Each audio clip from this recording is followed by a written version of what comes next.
Going to get started here in a minute so we have time for questions at the end.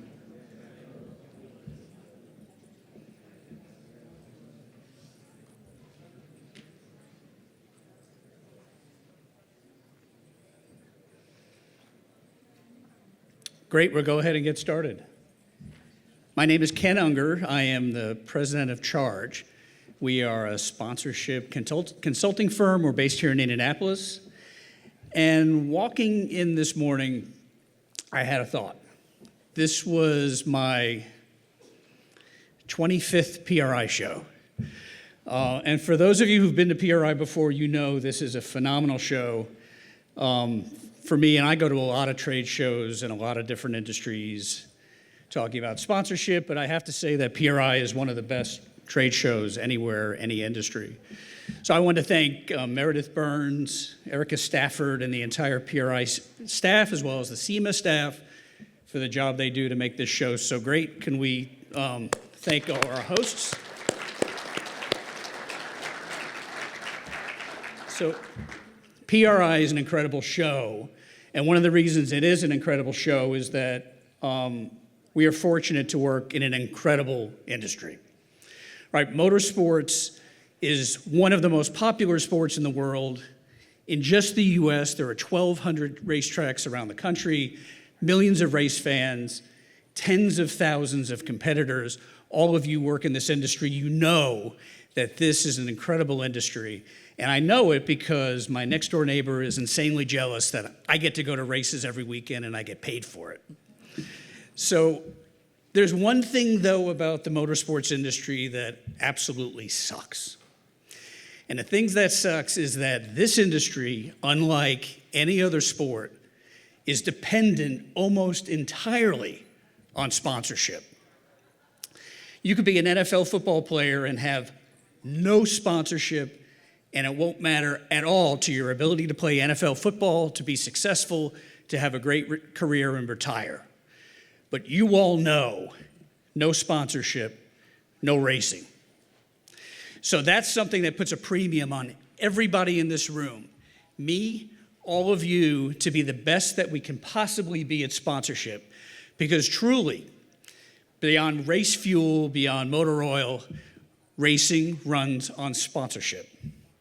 And so that's why it's important to me and the people that I work with at Charge, is because what we try to do is to put you all in the best position to find the sponsors that you deserve. And one of the things that we're going to talk about today, customizing sponsorship decks, dialing in that perfect pitch for sponsors, comes from our experience working with racers. And I personally have been working with racers and race teams, and racetracks, and race series for a long time. And the number one mistake that I see out in the field of people doing sponsorship on a day in and day out basis is they don't customize their decks. So when Meredith Burns, who runs the PRI staff for education and the magazine and other great things, came to me about this seminar, she asked, "What would you like to talk about?" I said, "I really want to talk about customizing sponsorship decks, because if I can leave all of you with anything that will make you better sponsorship sellers, it's talking about the way that you can dial in that deck so that you can find that right sponsor that you deserve." So let's dig in.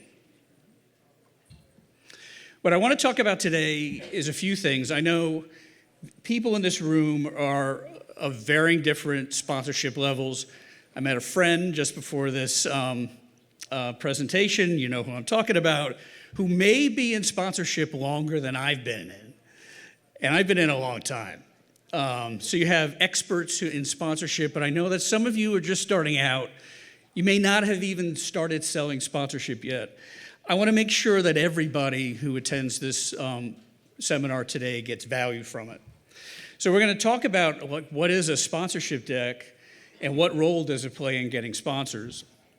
We're going to talk about what does it mean to customize a sponsorship deck and why is it important.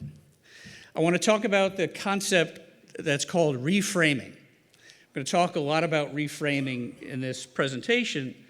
And reframing is important because it's at the core of how you're going to take your deck and dial it in just right so that no matter who you're sending it to, you know you have the message that'll resonate and help you close that sponsorship deal.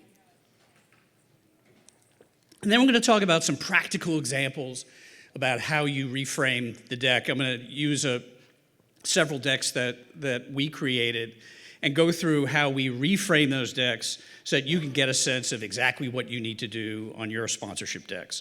Now, I just want to mention a few housekeeping items. I know I've given seminars and I've been to seminars, and I know, and I'll see a lot of you doing the whole iPhone or Android thing, taking screen caps of the presentation. You don't have to. At the very end, we're going to have a QR code. You can have this entire presentation. So if you want to reference it afterwards, there'll be a QR code at the end to do that. Feel free. If you want to take photos of it, feel free. But there'll be an opportunity to do that. I'm also going to watch the time pretty closely because I want to leave time to answer any questions that you have. Happy to answer any questions in this seminar. If you have any questions and we run out of time, I will stand outside because I think this room will be taken, and I'll continue to answer questions until no one has any. If you have questions beyond that, all of us who work at Charge, we're at booth 7137 downstairs. We'll answer more questions until Saturday night. So a little about my background. Who is this guy and why is he here talking with all of us? I often joke I've been in motorsports for 27 years and I've been trying to get out for 26 years. But it's been a great ride and I've really loved it. It started a long time ago at the Indianapolis Motor Speedway. So our business is based here. I live here. This is a home game for us. But I started my racing career at the Indianapolis Motor Speedway. Shortly after starting at IMS, I moved over to the IndyCar staff. And although I had a marketing and communications background, at the time when I moved over to IndyCar, I was responsible for everything off the track, for the schedule, for strategy, for broadcast, for marketing, for public relations, and for sponsorship sales. The only catch is although I had marketing and communications experience, I had no sponsorship experience. So as you would expect, being new to any job, I made every single mistake that you can make selling sponsorship. So it isn't that I know all the answers, it's that I've already made all the mistakes. And so a lot of what I'm going to share today comes from that experience. But eventually, myself and the team that I led at IndyCar, we figured it out. We course-corrected from the mistakes that we made. We closed deals, and eventually we were closing deals in excess, one deal worth $30 million. But personally, the things that we'll talk about today, I've used to close deals worth over $50 million. So that came from making mistakes. So one of the things that I really want to do today is I want to share with you the things that I did wrong so that you don't copy them. So that's a big part of what we're going to talk about today. So what is a sponsorship deck?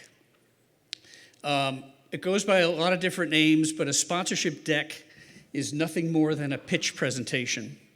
It's meant to introduce the sponsorship opportunity to a prospect. It's to start a discussion. It's about have that conversation about why you and your race program, whether you're a driver, whether you're a team, it's about why your program is a great value to help that sponsor solve their challenge. A sponsorship deck is a door opener. It is meant to kick that door open. In all my time in the sponsorship industry, I can count only a handful of times that a sponsorship deck has closed a deal. It's very rare that that document, that presentation that you're going to use is going to be the beginning and the end, that you're going to get a call from a sponsor and say, yeah, I got your deck, love it. Well, who should I make the check out to? That's not going to happen.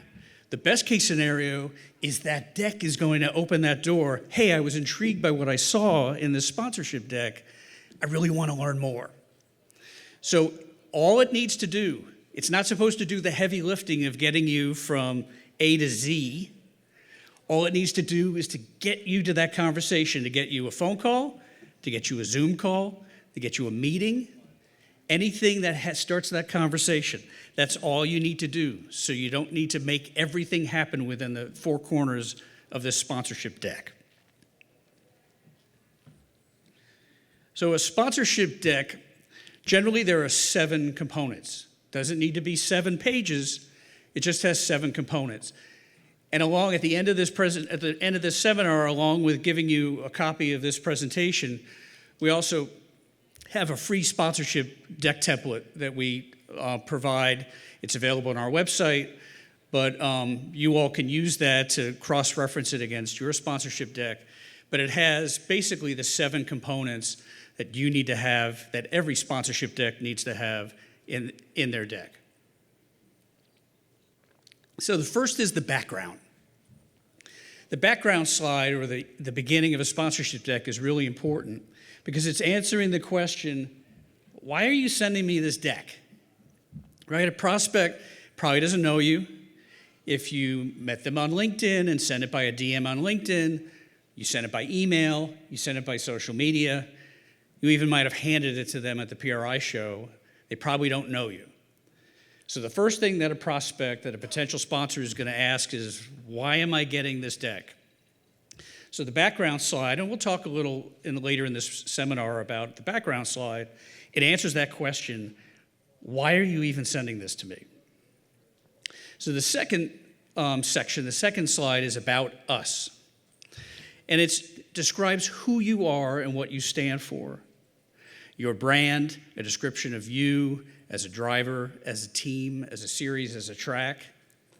And we're going to talk about the fact that when we talk about the About Us section, again, as we customize our sponsorship deck, we're already thinking, well, this isn't really about me, because a sponsorship is really about a sponsor solving a problem for which they're going to pay you money to solve their problem. But you're going to start to frame the About Us section in a way that the sponsor sees their solution in who you are as a driver or as a team. The next is the audience section, and there is no question, period, dot, end of story, that this is the most important section of your entire sponsorship deck. Your audience is basically who you serve. And as a team or a driver or as a track, basically that starts with the race fans. So it's race fans in the stands, it's race fans on broadcast, it's race fans on social media. What's really interesting about the audience section is when I started in motorsports, when we raced chariots, basically the audience was about stands and TV. Now it's about social media, but it's even more than that. If you race, for example, in one of the NASCAR series, you're going to talk about NASCAR's social media because that might be a way that you distribute your message. If you win a race, or if NASCAR, or if any of the series talk about you. But what's different now and what's really exciting is in the audience section, you have an audience. If you have social media, if you have Instagram, Snap, TikTok, Facebook, whatever you have an audience.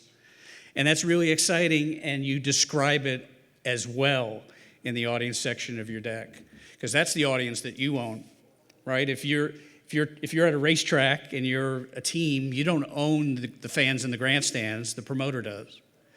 But you own the audience that's on your social media, and a sponsor knows that, and that's very valuable to a sponsor. Then there's your marketing capability, and that's the way that you talk to fans. Right? Do you have a website? Do you have social media? Do you have PR? Do you speak? Do you do public speaking? What are the different ways that you communicate your message? This is important to a sponsor because they're going to piggyback off that. If you have social media, your sponsor wants to get to your audience through your social media. So talking about that in the marketing capabilities section is really important. And then there's the opportunity. The opportunity is, what do you have to offer? That's generally we also call that sponsorship benefits or sponsorship assets. And that's logo placement on your car, logo on your race suit, logo on a billboard, all the different social media mentions, all those different things. And then we have activation ideas. How do you help the sponsor bring that sponsorship to life? Do you have the opportunity to provide hospitality for the sponsor at the track? Do you have the opportunity to help them with a product display or other ways that they're going to bring their sponsorship to life so they can make your audience their customers? And then finally, there's the thank you, which is more than a thank you. It's your call to action, your CTA as we call it. It's your name, your email address, your phone number, what you want. I'll call you next Thursday. We need to have a meeting. All those things to give the sponsor an idea of what next steps are in this relationship. So some pro tips about decks. First of all, the deck's not about you. The deck's about them. Because the sponsor really doesn't care. We'll be just blunt about it. The sponsor doesn't care about you. Sponsor gets up every day, marketing manager for a company, fill in the blank, owner of a company. They get up every day. They care about their stuff, right? They want to sell their stuff, their products, their services, solve their problems, make magic happen for them. They'll appreciate your sponsorship, but in the end, your value to them is helping them solve a problem, and your deck needs to describe that. You're going to be unique. I see this all the time. There's something like 67,000 people at this show, and all of you are looking for sponsorship. In fact, in the U.S., there's about $22 billion worth of sponsorship in any given year, $22 billion. That's all in, all sports, entertainment, arts, nonprofit, everything, $22 billion. And we estimate that there are 400,000 sponsorship seekers in any given year. So here are 67,000 of 400,000 sponsorship seekers. How are you different? You're different in a lot of different ways. You have different interests, you're in different series, you have different backgrounds, you are different people, you're different racers, you have different attitudes, you have different hobbies. You have to show that in the deck. You have to describe all your audiences. I talked about the fact that, fans in the stands are important, but what about who's on your Instagram feed? What's your audience like there? What's their demographics? What's their age? What's their gender? Where do they live? All that's important. And number 5 is customize, which gets us to why we're all here today. Why customize? So when I shop for shoes, I either go to a place that I like so I can see the shoe, try on the shoe, but if I don't see what I like in a store, and generally now it's 2024, almost 2025, I don't see it in a store, so I'm going to Zappos, I'm going to any number of online shoe retailers, and I look for a shoe and I look for a size. And when I see that the only size they have is size 10.5, and I don't race, so I'm not looking for race shoes, for driving shoes, but when I'm looking for any shoes and the only size is 10.5, and I'm a 9.5, click, I'm gone. Same with a sponsor. If you're giving them a generic deck that's not tailored to them, that isn't size 9.5 for them, click, they're gone. The sponsor will take about 8 seconds to look at your deck. I'm not making that up. It's about 8 seconds before determining, is this relevant enough for me to continue flipping through your deck? So you want in that 8 seconds something to establish relevancy, that you are the size 9.5, or you offer any size that's relevant to that particular sponsor. That's why we customize. Now we're going to talk about the customizing formula. I'm going to break down, there's a lot of stuff on this slide. I'm going to break down each part of it, because what I want at the end of this is that each one of you are able to take your decks, dial it in, and find just that right fit for that right sponsor. So we're going to start with what's called your base deck. Your base deck is what you start with. It's all the information about you. It's all those sections we talked about, all 7 sections. It's got all that information, but it's not yet customized. We're going to do our prospect research. Right? We're going to find those prospects that are right for us. Where do I race? What do I race? Who follows my racing? all of those different things are going to create breadcrumbs about how you find that right prospect, a lot of prospects, and you're going to do that research for each prospect that you're going to send that deck to find out what makes them tick, what challenges do they have. We're going to talk about that prospect research in a minute. And then you're going to take all the different components that are part of your sponsorship portfolio, all those things I talked about, what types of benefits do you offer, what type of social media do you have, like those are the building blocks of what you do to create a great deck. Once you have all that, that's kind of the base ingredients of everything you have, you're then going to take that and reframe it.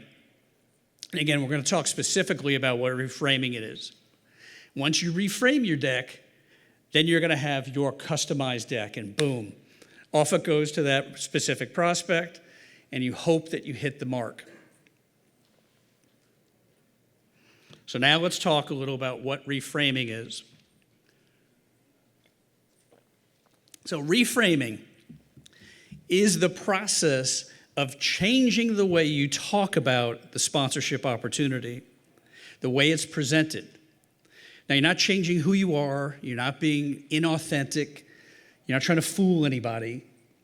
It's just the way that you present this opportunity to a specific sponsor to make it more appealing, to more understanding, or so that more understandable to a specific prospect, to a specific audience.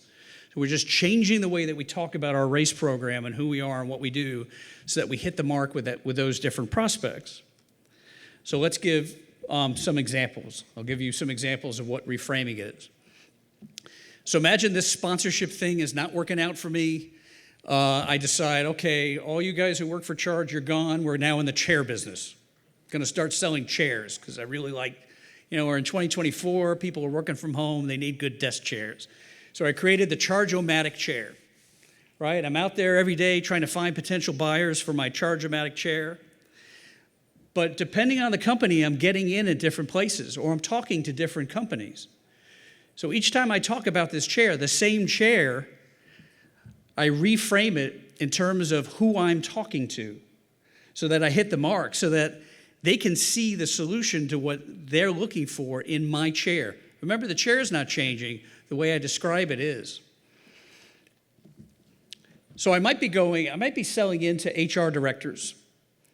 Right? An HR director cares about the human aspect of a company. Right? They care about employee morale. They care about all these different things about employees, about people.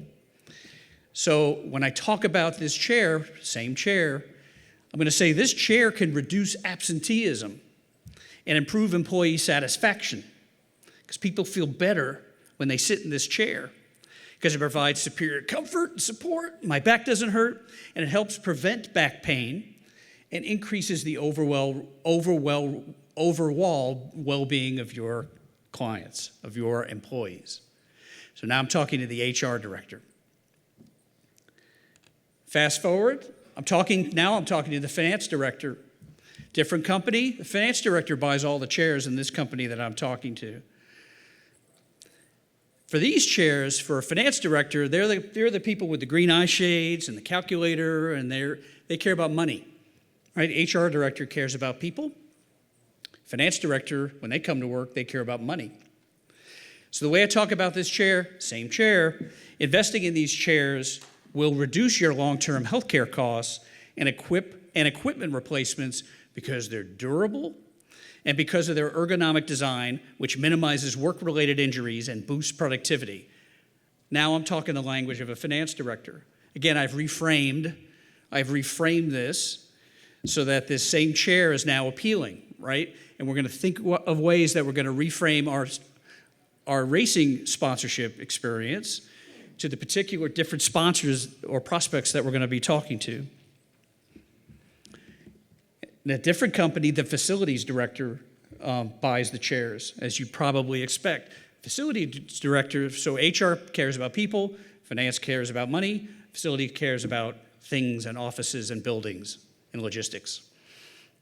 So what does this person care about? Well, when I talk about my chair to the facilities director, they'll fit seamlessly into any office layout Because this person day and night is trying to figure out how to make office layouts work in these little office buildings. Offering versatility in design and easy maintenance, because when the chair breaks, guess who they call? The facilities director. Making them an ideal choice for large-scale office environments. One chair, 3 reframing opportunities. Again, I'm trying to connect in a way that solves the problem, solves the challenge of whatever prospect that I'm talking to. So let's reframe.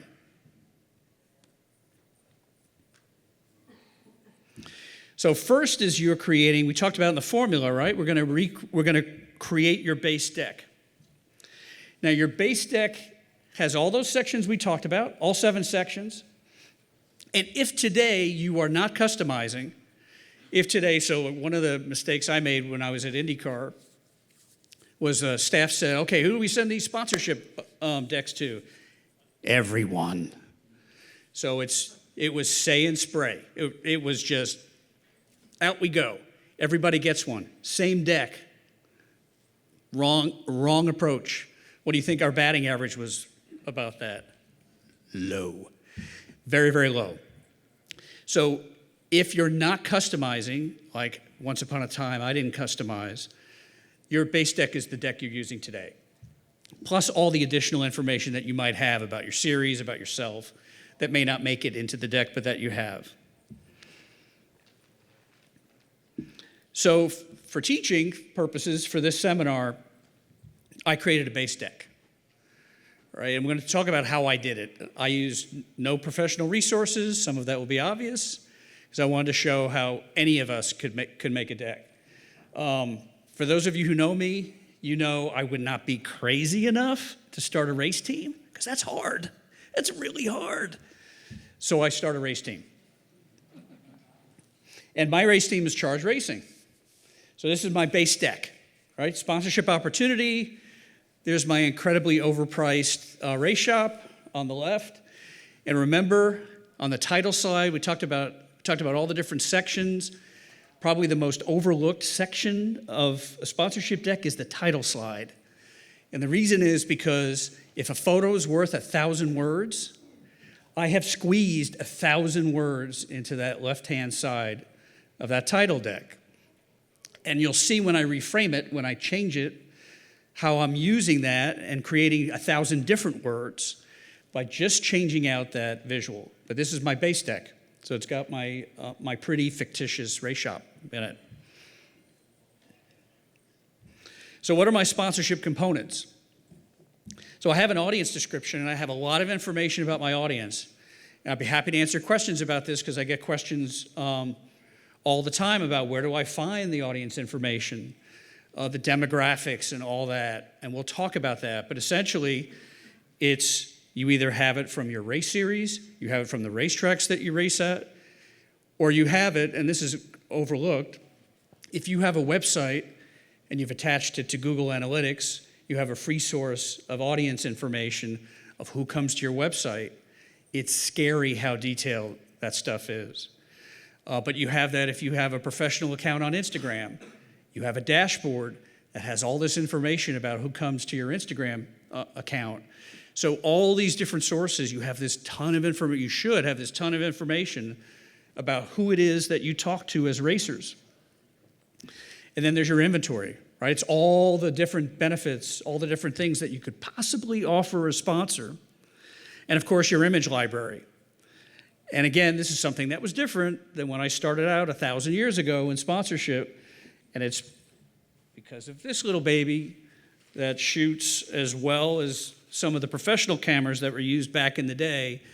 You should have a really, really great library of you at home, you at the racetrack, you on the podium, your team, like really great shots, or great shots of motorsports in general. So you have all this as your sponsorship components. So now you're going to do your research. So there are different research sources. Another question that we get very frequently is, how do I do my research? Like, how do I find out about these jokers? Like, where are they? Like, I don't even know where to start, right? There's more opportunity, more information for you to find out about prospects than have ever existed. And I see my friend Tyler Perry shaking his head, yes, because this man here is the king of LinkedIn. And LinkedIn, for example, is one of the prime resources of how to find information on potential sponsors. And this guy is the king of LinkedIn, and you all could be the kings and queens of LinkedIn. But there's search engines. There's Google, there's Bing, there's whatever you use. But there's opportunity for you to search for sponsors, their websites, their social media. Like LinkedIn, everyone. 10 years ago, this was not true, but everyone if you're relevant, you're doing social media. If you're a neighborhood dry cleaner, you're doing social media. If you're a multinational company, of course you're doing social media. That's an opportunity for you to find out more about this prospect. And then there's networking, right? There's talking to friends, talking to neighbors, talking to the people who are connected in the business community where you live. There's networking. But the number one change, and this is changing every single day, there's AI. And no matter what you use, and I'll talk about at the end, I use ChatGPT and Perplexity. Perplexity is my research assistant because it is connected real time to search engines. You can find out almost anything that is available on the internet about your prospects. And you can even ask it questions about how you tailor or customize your deck to your prospect. So AI has become an unbelievably important source of prospect research. So for this seminar, I created two fictitious sponsors, prospects, because and they're very different, and I want to use them as teaching examples. So the first is a company called Podium and Wall. And Podium and Wall supplies building equipment to the construction industry. Their customers are contractors and businesses that build. They typically use hospitality and events to sell their products. So this is what we call a B2B sponsor, which stands for business to business. So they're not looking to find like you and me as consumers going to Kroger or anywhere at Target or anywhere else. These are people that are looking to sell, businesses that are looking to sell to other businesses. The other fictitious sponsor is Camp City Outdoor Gear. And Camp City Outdoor Gear is what we call a D2C or direct-to-consumer camping, hunting, and fishing equipment retailer. Their customers are middle-aged outdoor enthusiasts. They need more brand awareness and improved brand consideration. So brand awareness is when I don't know about your brand. I never heard of you. Who are you? So I need customers to actually hear about me in order to buy my stuff or come to my store. And brand consideration is, I heard of Camp City Outdoor Gear, but I really like Dick's Sporting Goods. I like to go to Walmart. They're less expensive. So I'm choosing between these three. I'm considering between three brands. Camp City wants you to choose them. So that's their challenge, right? When their marketing director comes to work every day, he or she is thinking like, oh my God, Dick's Sporting Goods is killing us. Like, how do I strike back? I know. I need to get this sponsor, right? I need to sponsor this race car driver right here. That's going to help me with brand consideration and brand awareness. They're called a B2C sponsor or a business-to-consumer sponsor. So let's reframe each deck. We're going to take that base deck that we talked about. I'll show you the base deck slide. And I'm looking at time. I can't go through every single example because I want to have time for questions, but we're going to give you enough to get you started. So here's my base deck. Remember my pretty fictitious and incredibly expensive race shop? Boom. Your marketing partner in motorsports. Now, remember, I want to use this real estate because I got these 8 seconds.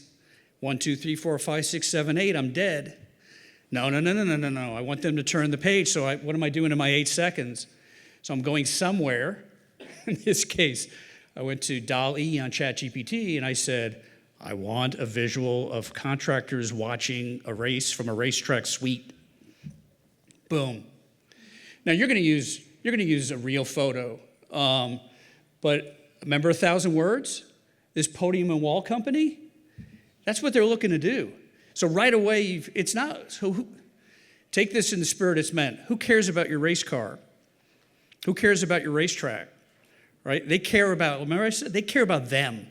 So right at I got my logo at the bottom. I'm a race team. But I'm telling them, listen, I got a place where you're going to bring these contractors and you're going to close deals. Boom, racetrack. So, and at the bottom, I've changed my tagline, your B2B advantage. Right? Because again, I want them to think of me, I'm a race team, I'm a racer, but for the sake of sponsorship, I'm a marketing company. Right? I'm the extension of their marketing department. Right? I don't want to be, well, I got into racing to go racing. Right? I want to be on the track. I want to have fun doing that. That's what I know. Well, for sponsorship, you're their marketing department. So you're their B2B advantage. And that's how you'll get sponsorship. So again, Camp City, now dealing with, remember the outdoor equipment retailer? Same thing, photo's worth 1,000 words. And you guys all know, because you've been to a lot of races, and how many camp chairs have you seen, and how many 10 by 10 tents, and how many Yeti coolers, and how many all those things have you seen at a racetrack? Millions. I'm showing these guys right up front. You hook up with me, the race team, and these are the consumers. They're going to be marching into Camp City. Forget about Dick's Sporting Goods. Right? They're going to be in camp because Charge Racing, I'm your outdoor marketing advantage. Right? So now again, I've reframed just that title deck. I haven't even really started. And I'm already customizing this deck. So the base deck. So this is the background slide. Remember, this is why. Why am I getting? I'm a prospect. I'm busy, dude. I got all this stuff to do. I got my boss on my back. I got this report due. I got a lot happening. So why are you sending me this deck? So the base deck says that Charge Racing has established itself as a dynamic force in motorsports, competing at the highest levels across multiple racing series. Our team's versatility, consistent performance, and innovative approach offer a unique platform for brand exposure, et cetera, right? You all have this, right? This is just a generic description trying to make myself as impressive as possible. Fine, that's great. This is in the base deck. But when I send it to the B2B, so when I send it to Podium and Wall, that building supply company that's looking for contractors, the why is different, right? The why is that Charge Racing offers you distressed marketing director who's scratching his or her head about how to get contractors to sign up for your building supplies. We're going to elevate your brand presence and client relationships through high-octane motorsports experiences. Right, we're going to give your guests and contractors incredible experiences at the racetrack. We're going to give them exclusive hospitality venues where you can entertain key construction industry prospects in an exciting and memorable environment, allowing you to build stronger connections with contractors. Right, again, they're only 2 slides in, but I've already told them, hey, you need to read on. Right, I'm not just some race team, man. I'm not some driver. I'm someone who's going to bring contractors just by virtue of you aligning with me to your doorstep. Camp City, the B2C potential sponsor. So I'm going to give you a golden opportunity to connect with a passionate community of race fans. By the way, that's true. You guys know that that's true. You know that someone in this space is going to sell a ton of chairs, coolers, et cetera, to race fans, camp gear. But they're not only passionate race fans, they're also they're avid outdoor enthusiasts.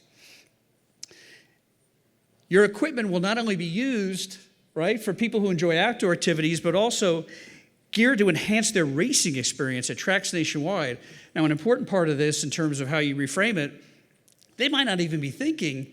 They're thinking about how to sell gear to people who are going out in the forest, right? Who are going out hunting, who are doing all those things. But you're giving them a whole new market by reframing this. You're talking about a whole new market for them.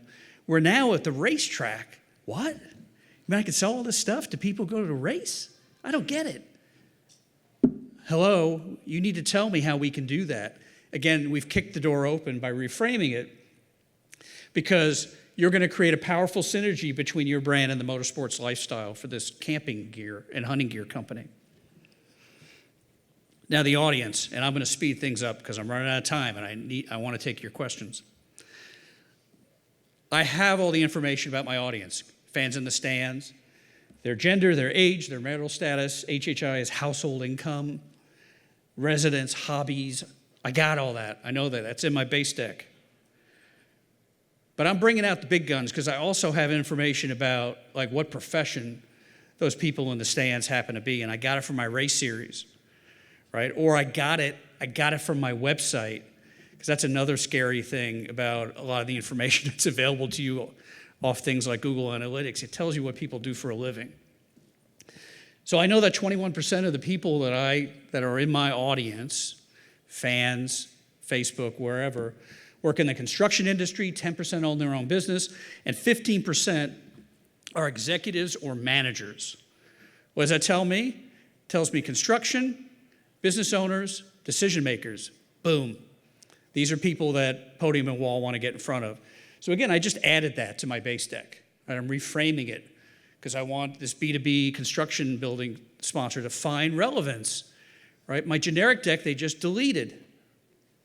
But this deck, I'm going to get a call. At least I hope I do. And finally, how do I change my audience deck for the business to consumer? Well, now I'm really digging deep, but I have it. Right? I know that 45% of my audience enjoys camping. Holy mackerel. Right? Camp City's looking at that and go, that's my people. Right? I know they're race fans, but those are my people. 68 enjoy fishing. Holy mackerel. And then 41% enjoy hunting. And again, I know that, and this is, buying habits is the most hard to get. You get that through surveys. I can tell you that the race series have that.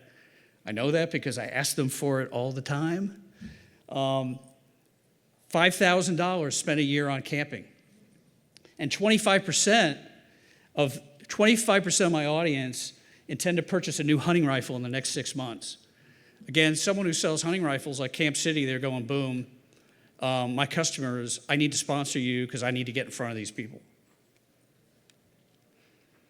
Opportunities, right? So these are the benefits, the assets that are in your deck. If you're sending out a generic deck today, you're putting it in the kitchen sink, right? I'm going to give you a logo on the car, race suit, here's my helmet. You're going to throw it all in there. Great. But now, when I reframe it, the B2B sponsor doesn't care as much about branding, right? They want to be known that they're like on your race team or that they're sponsoring you as a driver. Right? They care about that, but what they really care about is getting people to track. So I'm going to skinny up I'm going to take out, right, the logo placement stuff. I don't need to. I can sell that to another sponsor. I don't have to throw the kitchen sink at Podium and Wall. I need to get them in the racetrack. I need to call the racetracks and find out, okay, is there any way for if I have a sponsor, can they do something at the track? Do you have like a entertainment area or something where they could like entertain their prospects? So I'm going to put that in my deck. I'm going to reframe and put that in opportunities. I'm going to do branded team merchandise because they're going to give those to the contractors, right? They want my Charge Racing hats because that's cool. All their guests are going to want that. And they want B2B network opportunities, right? They want an opportunity to get in front of other potential customers of theirs. So for Camp City, they care about branding, right? A direct-to-consumer, a business-to-consumer company wants branding. So I'm throwing the kitchen sink on that, but I'm also doing social media. Again, the other one, the building supply company doesn't care about social media. Right? They don't need to that's not how they're selling their building supplies. But these guys are retailers, they do. And then I'm giving them activation opportunities, right? I'm arranging with the track that they can have a display at the racetrack. So again, I'm changing things up. I'm reframing every deck because I want Camp City to call me back. If I send my generic deck and I don't have this stuff in there, delete. And I can send out 100, and I'm gonna send out 100 emails. And here are the two alternatives. I'm going to get 100 no-shows, going to get 100 ghosts, or I'm going to get 2 or 3 responses. And I'd rather get 2 or 3 responses to get to a conversation than spend all that time and effort sending 100 emails that relate to nothing. There's a question right here. Yeah, so I totally get the concept of meet the prospect where they are. Totally makes sense. What I'm stuck on is several pages back, not literally. I hear so many mixed messages about Dex at all, right? There's you and Megan Meyer that are like super excited about Dex, and then there's like Alex Schreier who has Antron Brown on going, you can't cold send a Dex. It's like walking up to a girl on the street going, I need your right? And then there's Erica running the autofluencer site that says the same thing. When you talk about your distressed marketing director, she goes, they don't even want to read the Dex. They just want bullet points. So I am stuck on mixed messages I'm hearing about this. Can you help sort that out? Sure, great question. Did everyone hear it? I can repeat it. So the question is to send a deck or not to send a deck? Or is that shorthand? Do I just try to reach out via phone? Do I send bullet points instead of a deck? So what do? So I really respect Alex and Antron, right? I think the world of them. They're super smart.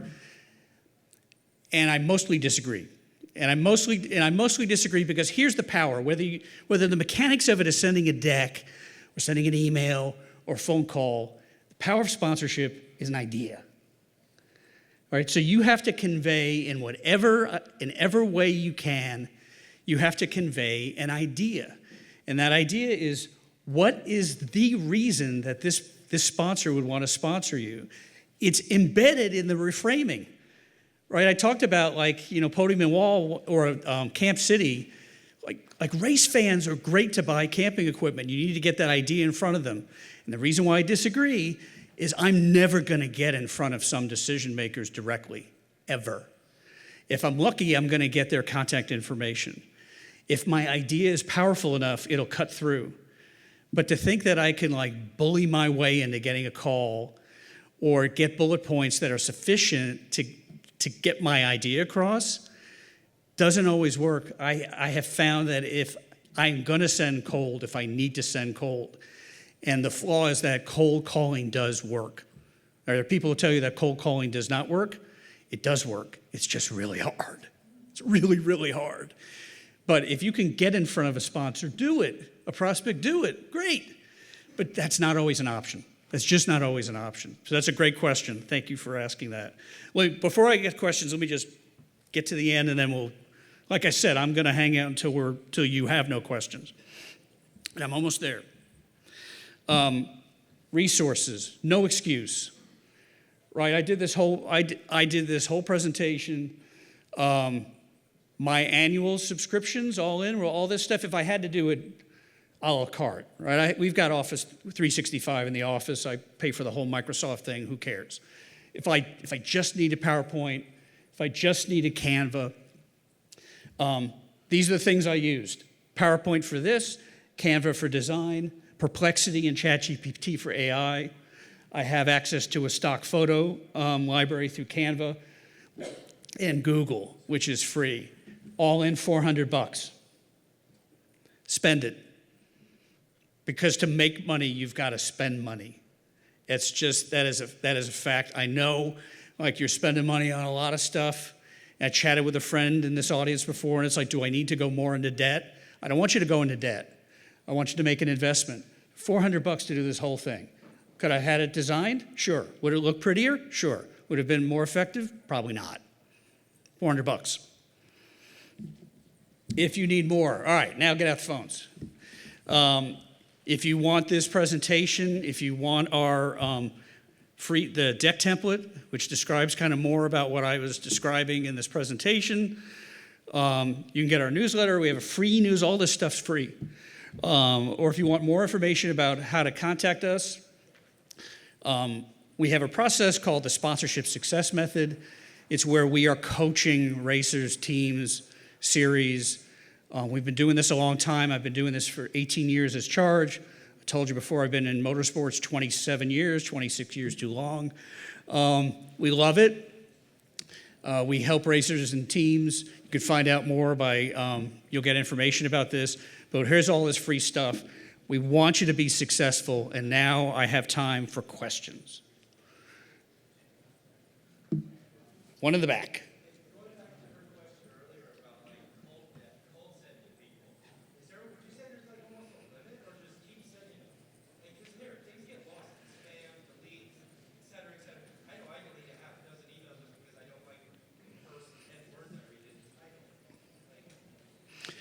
You mean to the same prospect?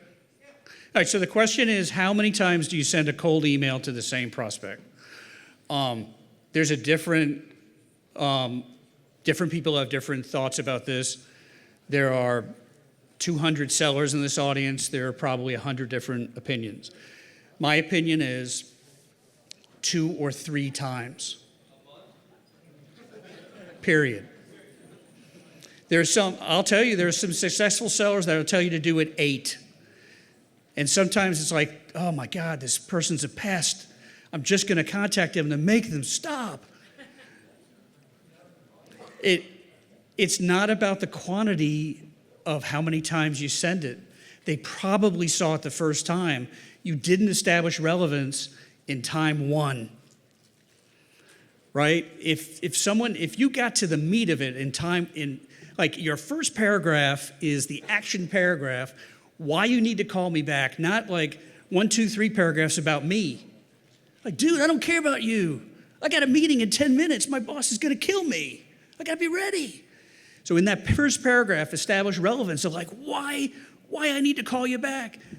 You have a chance that they'll call you back. Time 2 is like, oh yeah, I forgot. I had to run to that meeting in 10 minutes. And time 3 is like, oh. After that, they don't want to talk to you, I think, right? But I'm telling you, there are other people that will tell you, and we know who they are, 8 times plus times. I don't believe that now you're a pest. And I don't want to do business with pests. I don't do business with pests. So that's my thought. Great question, though. Really great question. Yes? What about if there's no hospitality place at the track? What can we do? What about if there's no hospitality place at the track and you want one? Or your sponsor needs one. So you have 2 different options, right? One is you find hospitality near the track, right? You could find hospitality that kind of either before a race or after a race is hospitality that's private. The driver shows up, the team shows up, it's racing themed. It has the ability for the sponsor to provide hospitality. Or you make one at the track, right? You set up a 10 by 10 tent. He said, if the person who owns the track, if the promoter will let you do it, a grill, a table, you do it yourself. So you have different options to do it depending on the track and the circumstances. Great question, thank you, and good luck. I know you're just starting your career. Question? Would you send its decks primarily as PowerPoint shows, as PDFs, how do you normally send them? I send it as PDFs. For 2 reasons. I don't want people to change it. And it comes out the way I intended. So this is a PC. I do my stuff on Mac. I don't want my stuff screwed up. Like the prospect to go, this guy can't even do PowerPoint because there's a format difference. So I send it on PDF because I can ensure like the delivery that I want. Great question. Thank you. Yes?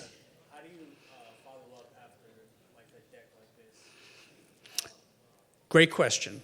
So you're going to send your deck, right? Whether you're going to hand it to them in person, send it to them with a cover email, you're going to get it to them. Hopefully in that first thing you have stated how you're going to follow up. And I always put the burden on you, right? You can't depend on someone picking up the phone. Say, I plan to call you next Tuesday at 1 p.m. And literally call them make sure you do that. You call them at 1 p.m. It goes to voicemail. Then the follow-up email, sorry I missed you, Tuesday at 1 p.m. I wanted to gauge your interest in the proposal that I sent. I think that race fans would be an excellent market for you to buy your camping gear. Can I describe to you why I would be a great brand ambassador for Camp City, et cetera, et cetera. So you do it after a reasonable time. I usually let 2-3 days, not too long, because you still want to maintain fresh. You want to be top of mind. But that's a great question. A lot of people have that question. So thank you. So let's say like instead of sending a deck to like an outside company that's not really involved in racing, let's say you're sending it to a company that's already involved in racing, but you still want to get sponsored by them. Would you still cater the deck to a problem you're solving for them, or would you more make it on benefits that they're going to get? Great question. So you're sending the deck to a company that's already in racing. Do you send the deck that you already have, like the base deck? Or do you cater the deck to that particular company? They're already in racing. And my answer is you definitely, absolutely, 100, positively, without question, change the deck. You customize the deck. Why? Everyone in this room, you've seen them. They're at other seminars. Right? I won't name them. There's the spark plug person, there's the oil person, there's the fuel person, and they get, especially after this show, 1,000 decks. Right? How are you setting yourself apart? Something, anything, right? Because otherwise you're a commodity. And I dealt with this, quick story, I dealt with this. We worked in the NFL, we represented a player, a very well-known player, who was beat out by another well-known player. Our client was a wide receiver. He was beat out by another wide receiver, and the advertiser made a decision on endorsement for one simple reason: their client had more social media followers than the other. Social media followers? Well, that demonstrated they were thinking of players as commodities. They're all equal, right? Just because your player is well-known here, this player is well-known there, we're just going to do it on the basis of social media followers. There's no way to differentiate why this would be a superior brand ambassador to this. So when you send it to what we call endemic sponsors, to race sponsors who are already in the sport, you absolutely set yourself apart. Because otherwise it's just going to be, okay, this person has most social media followers, they win. And I want that. I want you to get a sponsor. I want you to get a sponsor. So I want you to differentiate yourself. Great question. Back here.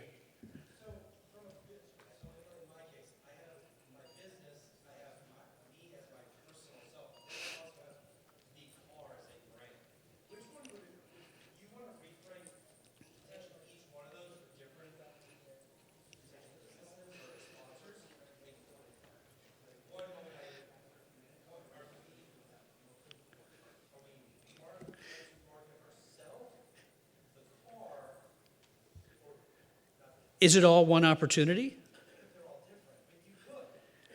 Yeah, so it depends on so the question is, if there's you, there's the car, there's a business, and they have different brands, how do you reframe it? And the answer to your question is that it depends on how you're positioning the opportunity for the sponsor. If they're all bundled in the same opportunity, they're all reframed together, right? They all work together as three tools: the business, the personal brand, and the car brand. They're all part of the same opportunity. So it's one reframing, right? Right here. At what point in time would you, from a standard aspect, introduce price? I see a lot of decks that are, they turn into a menu board at the end. Some people go with a, full restaurant-style menu. Sometimes you get it whittled down to like a good, better, best, gold, platinum, etc. What's your advice on introducing price? Is that a secondary aspect, or is it good to at least lead into it at the end? A+. That's an A+ question. It's the question we get the most. And what we advise is, in a sponsorship deck, no price. And the reason why no price is you don't know what they want to buy, right? They may come back and say, I don't want to be on your car at all, right? I want the hospitality. Or they might say, I only want the car. And so we recommend the price comes in that first conversation after they've expressed what they want, right? It's before, if you haven't decided to buy something, you're not saying this thing is worth X dollars. Well, I haven't decided to buy that. I don't need that. I don't need that. I don't need that. So if I'm taking out half the assets, I'm going to pay you half the price, right? No. If you feel you have to put price in there, what we recommend is a range. And you know the range, right? If you have like just sticker sponsors, associate sponsors, primary sponsors, right? If that's the way you do it on your car, or you have, main logo in your race suit. However you do it, you know the range, right? You know I'm going to ask $10,000 for this. I'm going to ask $20,000 for that and $100,000 for this. So your sponsorship opportunities range from $10,000 to $100,000. So at least you've given the sense that, oh, I can afford that. I'm going to call him back. But generally we recommend this is kick the door open. This is not close the deal time. That's a great question. Love that question. Yes, sir. You get the first half of my question. How do you come up with these rates? I mean, a lot of this really depends on some of us are doing small regional stuff, some of us are going international. How do you come and find those rates for anything from a suit to hospitality? So that's another great question, and that's our next seminar, starting at 2 o'clock, 3 o'clock. Seriously, it's that complicated, but essentially, if you're asking how to price, so the different theories about how to price, right? There's generally the exposure value, right? If you were advertising and you were putting a brand out into the marketplace, how much would it cost? How much value did a sponsor get by having your brand in front of 20,000 race fans, 200,000 YouTube viewers, et cetera, et cetera? There's a way to value that. If you're doing it just on a cost plus basis, some people do it costs me X to perform the sponsorship, and then I'm going to add times 2. Right? So I'm going to price it that way. There are different theories about pricing, but generally what we advise is that exposure rate, like what is it worth? If this were a television advertisement, what would it be worth? And then I calibrate it to, and you all see this part in what you do, what do my competitors charge? So there, it's called the comp rates, right? So you're knowing a race team in IndyCar will charge $3 million, $5 million for a primary sponsorship. I'm not going to charge 10 unless there's a darn good reason, right? So again, no matter what the exposure value is, I'm going to bring it down because I know what the going rate is in my race series. Like if I drive a modified, if I drive a sprint car, if I drive a quarter midget, I kind of know what the other teams are getting. So I can't price times 2 or times 3 unless there's a really good reason to do that. If you scan this, my email's on this, you send me an email, I will send you a link, or you can look it up on our website. We have articles on chargesponsorship.com about how to price. And it'll do a much better job at explaining things in detail than I can do in a few minutes after a seminar. But I want you to have that information because I want you to price right. Great question. Thank you. Sir. Do B2B sponsors, do they ever have it in their mind that the race team itself might be supplying sales contacts and opportunities? And if so, is that something you discussed ahead of time? So the question is, if the race team can provide sales contacts to a B2B sponsor, do you offer that up? Is that? Yeah, does that ever come up? Or is it, I'm sure it's a range. It comes up a lot. It's often in a way you don't want it to come up, which is they make you, right? They make you, like they want to turn you into a sales arm. And like, time out, I'm a racer, and yeah, I could be your marketing company because I do social media or I have a website, and promotion's part of racing, but I don't have time to sell your stuff. So I can give you leads that I have, but you can't make me responsible for it. It does come up a lot. And we also see it, and I know this is happening because we've talked about, I was at a seminar last year here where we talked about it, affiliate marketing. I don't know if you guys are familiar with affiliate marketing. It's the sponsor will only pay you if the link on your website produced a sale.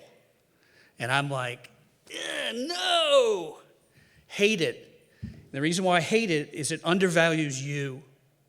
Great for the sponsor because they get this sales force for free, right? They're getting free sales because you're the one with the audience on your website. You built that website, and basically you're getting a little commission working for free.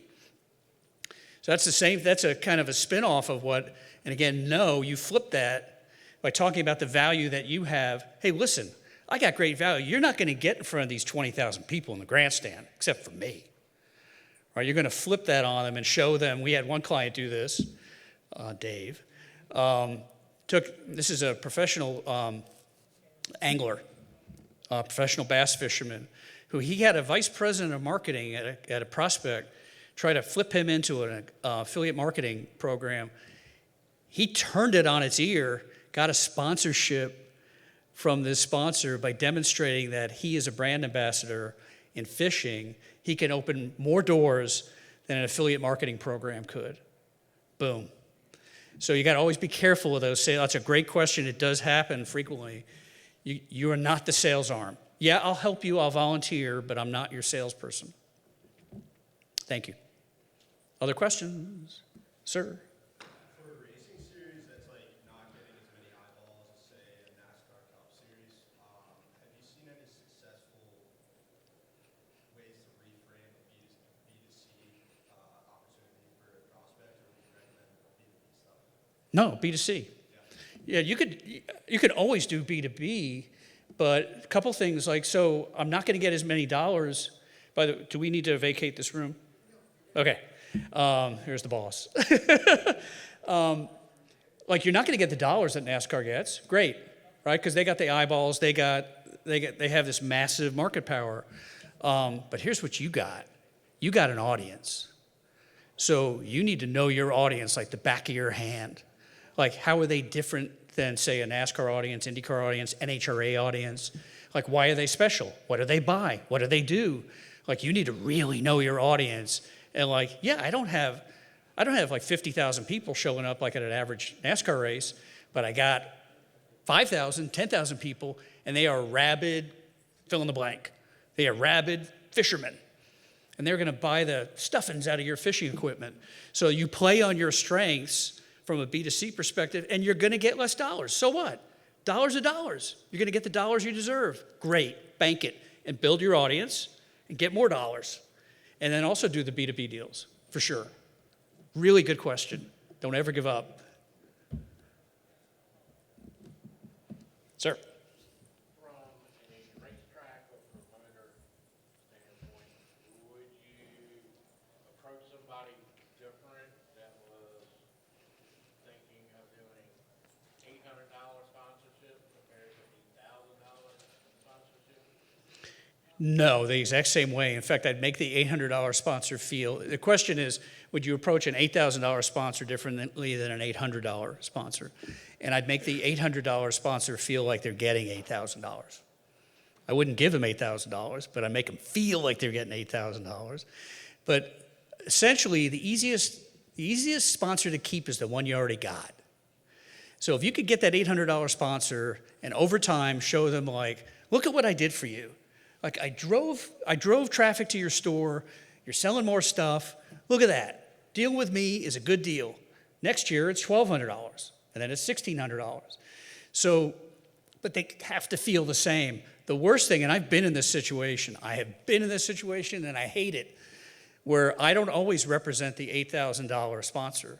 You make me feel like an $800 sponsor, I'm gone. Because I don't want to spend any money and feel like an $800 sponsor. Make me feel like, I am the most important thing in your life to every sponsor, because that's the easiest sponsor for you to keep is the one you got.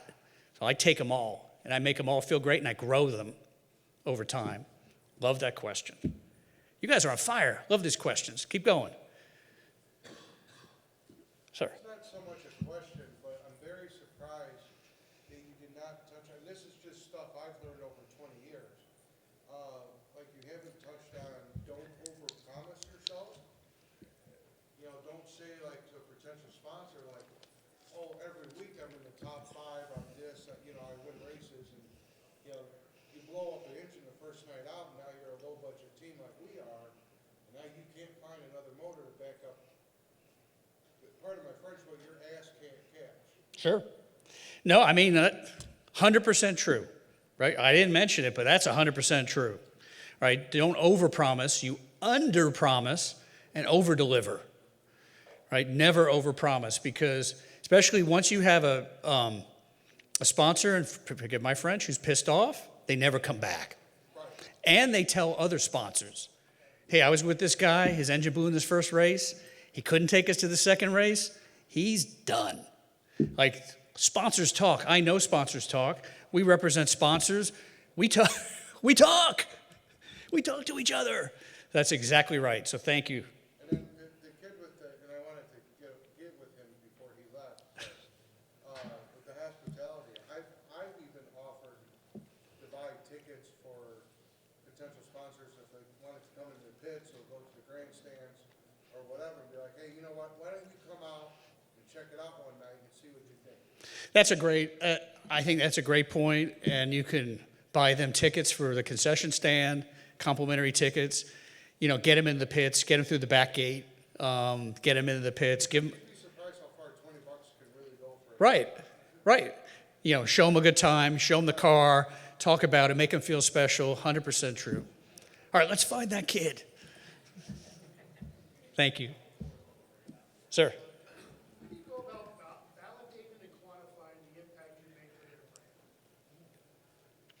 brand? Great question. So in a fulfillment report, and a fulfillment report is what you give to a sponsor after the end of a season.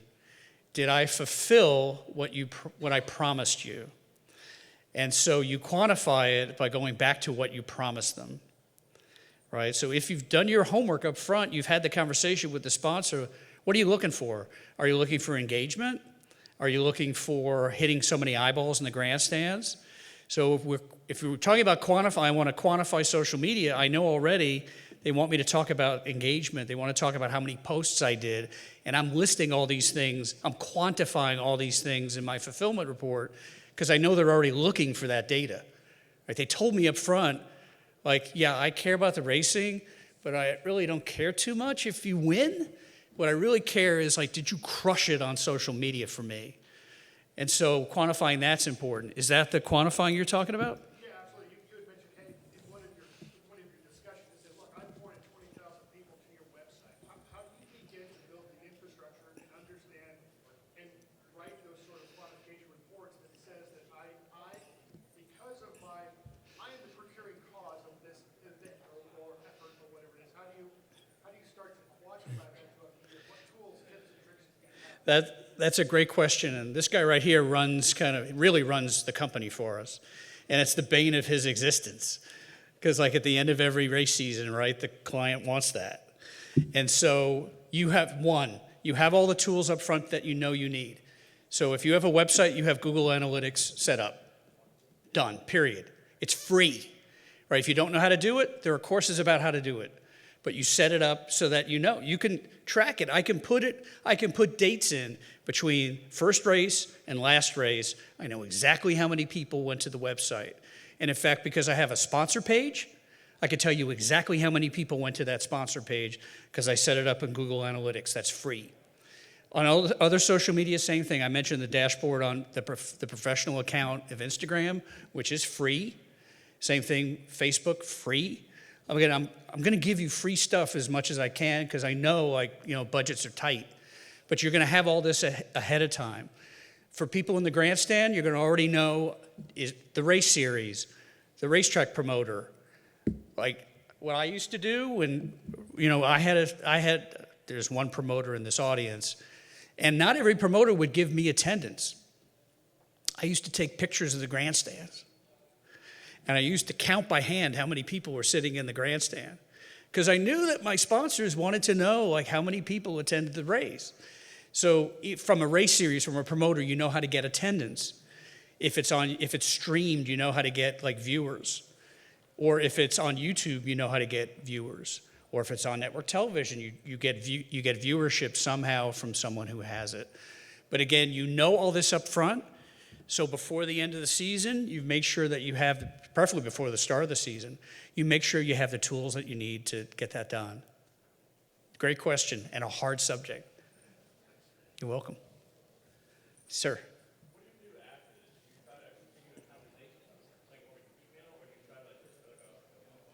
With us?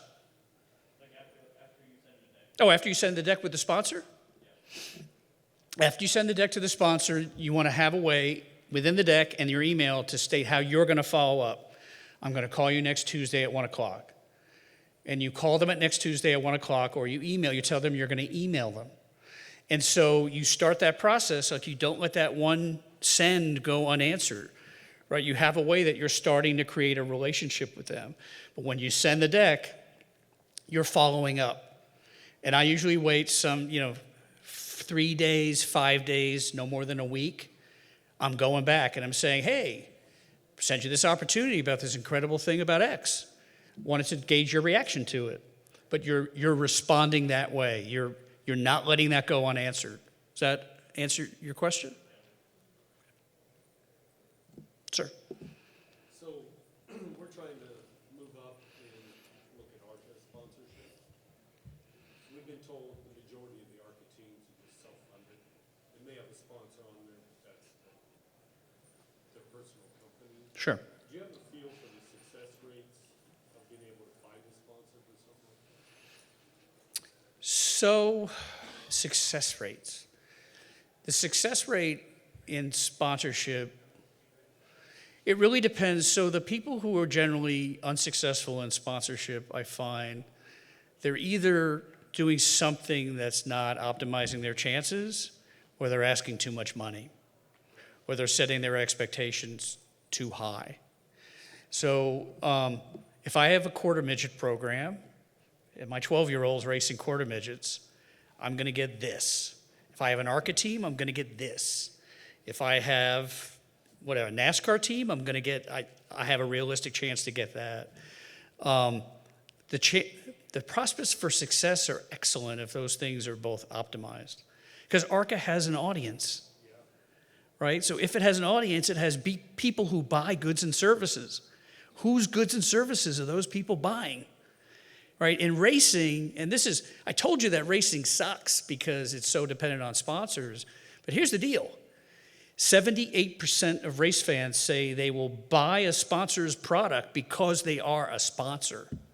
Because fans of racing know that without sponsorship, my favorite sport doesn't exist. Right? Race fans know that, and that is different than other sports. And we can tell you that. We work in other sports, and that's a big advantage in racing. So your ARCA fans they're watching your races, they're buying stuff. How do I get, a sponsor to have them buy their stuff? So Can it take like a year to work out something like that? 6 to 18 months.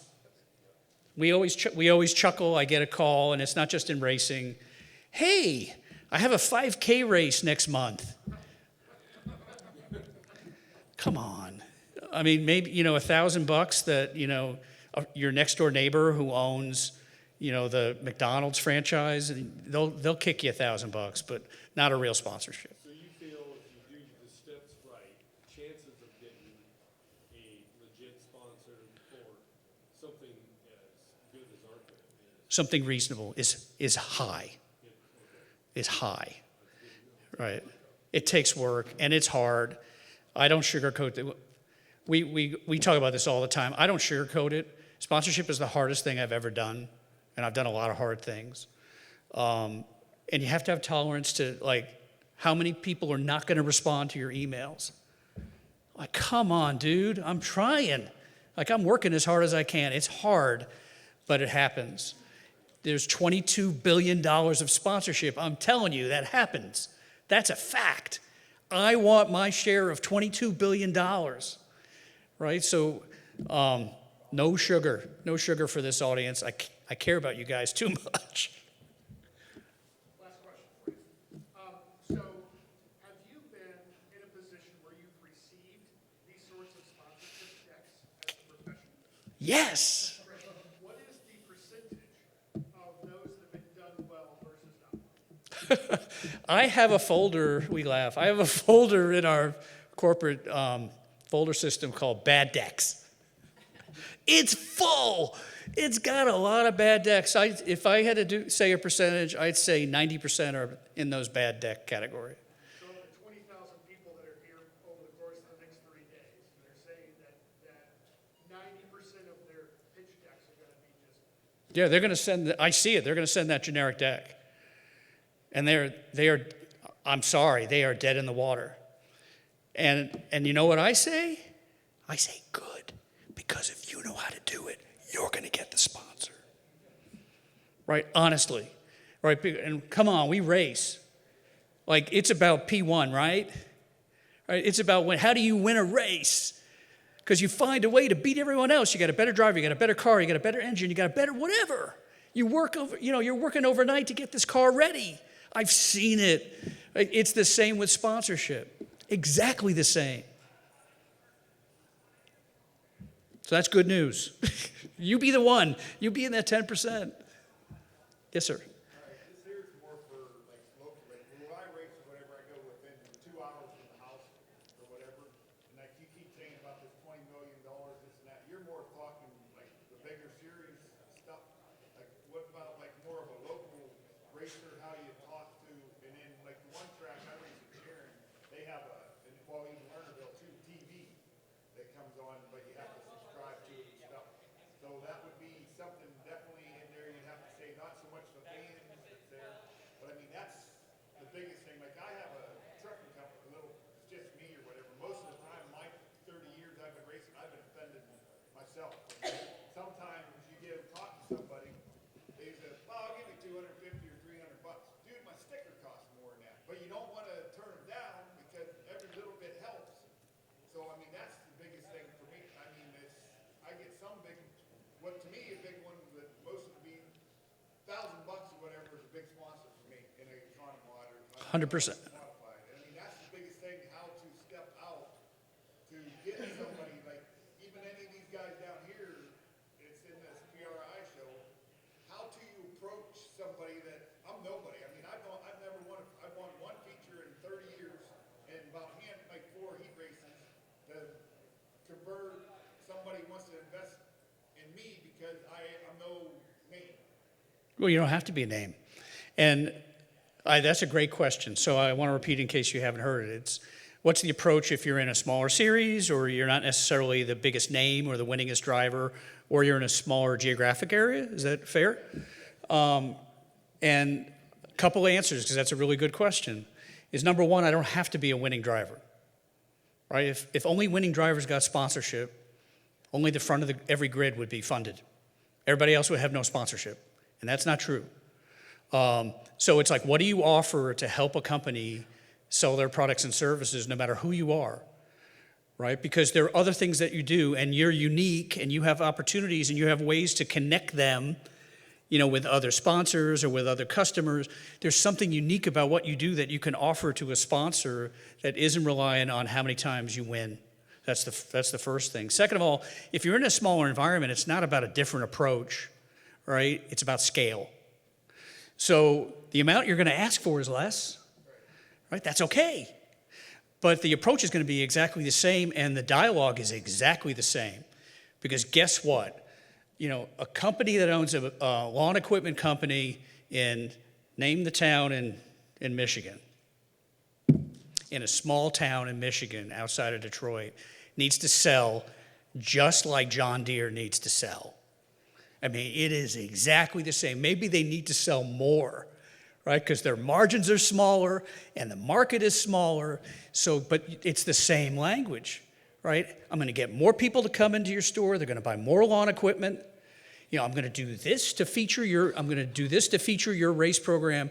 You're finding ways to talk about what the value of what you do and scale it, right? If they offer you if they want to do a sponsor and it's $250, and really, I don't cough for less than $1,000. Find a way to give them $250 worth of value. Take them and build them, but take them.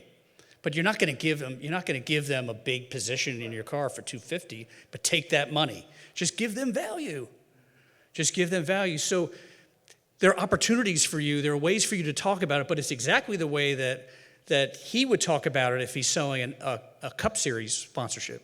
Exactly the same way. I can tell you because I've done it, right? And so you're going to talk about it in the exact same way, and that's why I'm here today, is to kind of equip you with those thoughts and because ideas are the way that you're going to find those sponsors. But you're going to find them. The easiest thing, like me, in my mind, it's hard to go to say, like you just said, John Deere thing. And with me trucking, I try to get sponsors that I affiliate with through business. I'm a customer of theirs or whatever.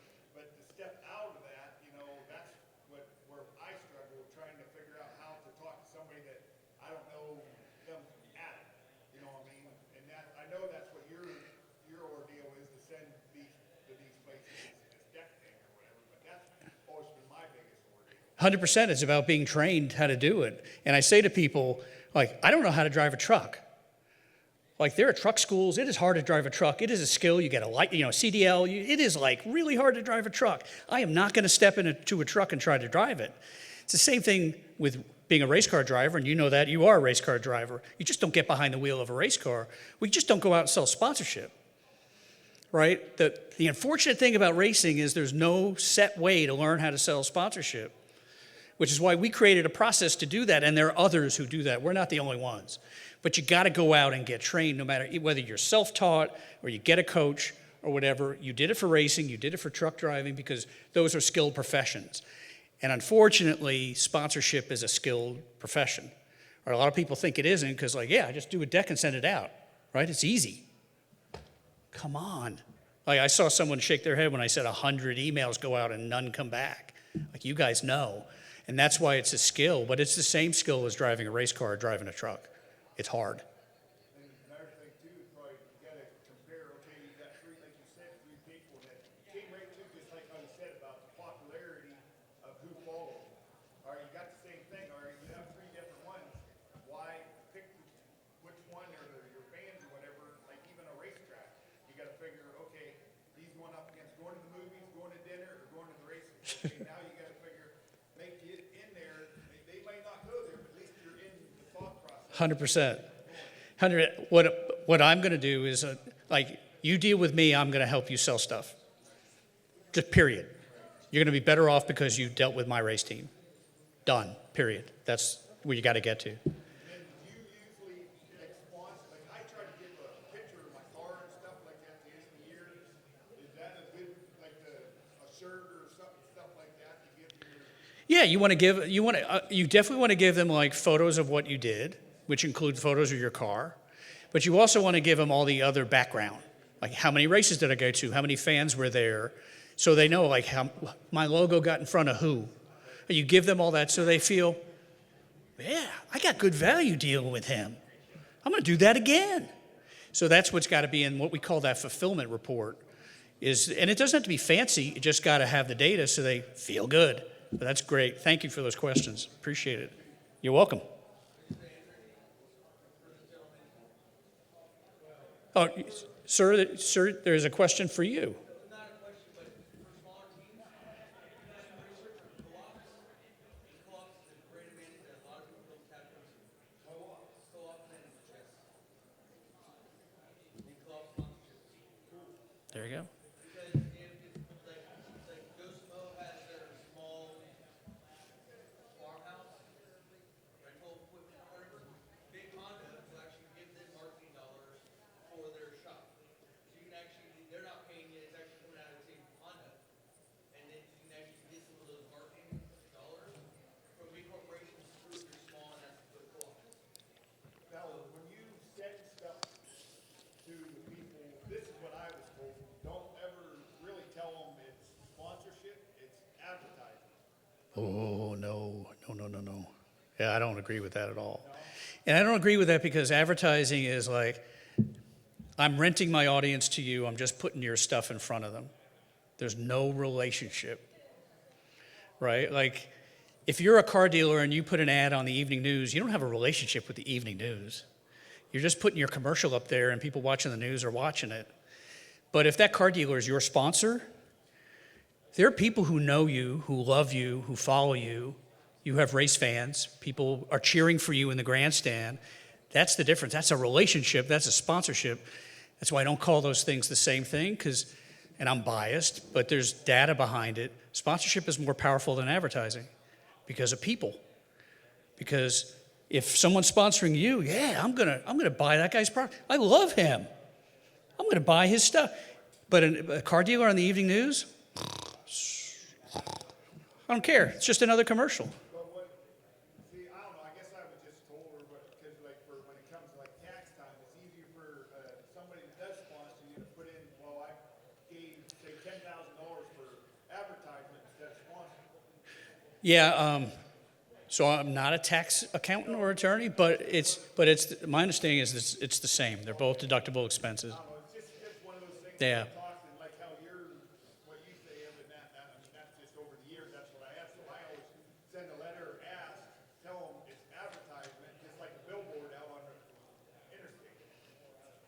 because that's all our car is a moving billboard. Yeah, that's what, and it's not. It's, you drive it, and that makes it special. Yeah, but I mean, I don't know, that's, But it makes a difference. It does make a difference because, again, sponsorship is a relationship, which is why it works so well. In partnership, absolutely. The words are interchangeable, exactly. Right on. Yes? what percentage, if any, would you say that sponsorships, maybe towards the higher end, come from someone at the top who's just an enthusiast and wants to be involved, rather than genuine marketing? Great question. I call that CEO's choice. All right, he or she is a race fan. He or she is a music fan. So, oh, they're going to sponsor Taylor Swift. You know, it happens. How often does it happen? 10, 20%? Yeah, kind of. So it happens. It's not a lot. And I'll tell you why it doesn't happen. Two reasons. One, they don't last very long. Right? They usually, because they don't produce anything. They weren't done for the right reason. So they usually like, why is this not working? Well, you're not supposed to be sponsoring golf because I know you like to play golf, but your customers are not golf fans. And I have also seen executives lose their jobs. We're being recorded, and this is probably going to be on YouTube, so I won't name who. But if you Googled it, you will find people who have lost jobs over bad sponsorships because they were so expensive.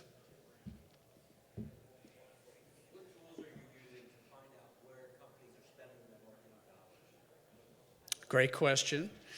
So, in terms of where they're spending their marketing dollars, there's a variety of different ways. So, I subscribe to a lot of free stuff, like Media Post is a free newsletter. They have my inbox is flooded 6, 7, 8, 9 different newsletters, and it's all about where companies are spending their money on what. So that's kind of anecdotal. There are services that describe it. You can follow the breadcrumbs by seeing who's advertising in what magazines or what websites. Banner ad is on this website, so I know that they're spending their marketing money in this category. Annual reports talk about what markets are really valuable for certain, like we are all in music or we are all in racing. Or you could see what sponsorship deals they've done.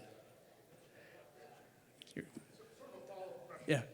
So who are the personas you're looking for in the organization to make a call? And then follow-up to that is, generally speaking, what size are marketing budgets by percentage of a revenue company? What sort of tier of annual revenue are you looking for in a company to approach them? So the question is, what personas? I'm looking to see if we're going to get kicked out. This is great. We got the room. It's our personal room. So the question is, what personas are you looking for to sponsor at a prospect? So persona is like, who is it? Like what level are they at? What responsibility do they at? And what money are you looking for in a prospect to qualify them? Is that? So, I mean, what sort of annual turnover are you looking for, and then sort of ascertain back to them what your marketing budget might be? Sure. So great question. So in persona, I'm looking for the highest level decision maker that will answer my emails. Honestly. If I can get to the CEO, I'll go to the CEO. I have seen it. I mean, we represented brands where I've seen the CEO come into the CMO's office and say, hey, I was just at a United Way meeting and such asked me to sponsor this. Here, we're going to sponsor this. But I go to the highest level. It is never bad to go directly to someone whose title has sponsorship, partnership, mentioned partnership, in their title, because often if you go above them, You're going back down to them anyway? and they're pissed. And they're like, you went to my boss, like, it's my budget, I'm going to give this lip service, and then I'm going to kill your sponsorship. So I go to partnership or sponsorship people generally, mostly. And then in terms of, so marketing budgets, there are statistics about that. Generally, I'm looking at 20%, depending on the industry, 20% of revenue. but it's wildly different depending on the industry. You know, pharmaceuticals is different than automotive, is different, especially now you're talking about local sponsors and regional sponsors. Then you can throw all the percentages out the window because people like me who own businesses are making somewhat arbitrary decisions about how much marketing and sponsorship to do. But generally, if you've got $1 million revenue sponsor, like 200 is a lot of money. They're going to spend no more than that on marketing. You're welcome. I was actually wondering if you'd be willing to look at a sponsorship deck that I have made myself and give me a little heads up on if I've done anything wrong. We are always willing to look at a sponsorship deck, and I can promise you we will be brutal. I want you to tell me if I did something wrong. Okay, happy to do it. Sponsorship ROI, you hear this a lot. So in a lot of cases, you have no ROI, it's just advertisement or selling their product. So how do you respond to that? So, great question. The question is, if a sponsor asks you about ROI, how do you respond to that? So, first question I asked them is, how do you define, like you're having a conversation with your sponsor, first thing you ask, how do you define ROI? Like, what do you want to get out of this sponsorship? Well, I want to sell stuff. Well, how much stuff do you want to sell? And you have this dialogue with them about like what they're looking for from a results perspective. And you're not just listening, you're pushing back like, oh, I want to sell 1 million units by, going to one short track event in Des Moines, Iowa. It's like, you're not going to sell 1 million units, so you have this honest dialogue going back and forth, but you define it by how they define it, and then hopefully there's a way for you, either through them, you go back to them afterwards, if you don't have access to their sales data, go, as a result of the sponsorship, we produced this, we had all these fans, all these television, whatever it is, we want to know, like, what have you sold as a result of it? Or if it's brand awareness or, however they define it, but you're asking them, right? You can't just like throw a dart and guess.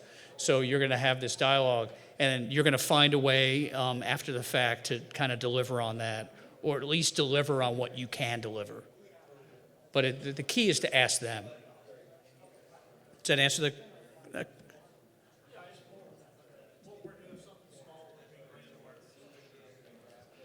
Right, so you're going to tell them about this many fans, this much exposure on my website, all these different things, but you're going to make sure you give them that data to show them, like, look at all these customers that you got in front of. You don't let them guess and don't let them not have that data, because then they'll go, oh, it was not, if I didn't get anything, it was nothing. Right. So you got to do your homework. That's why, again, sponsorship is so hard. It is. Great question. Thank you. We run out of questions? No. Huh? We look at decks. I got 2 guys here.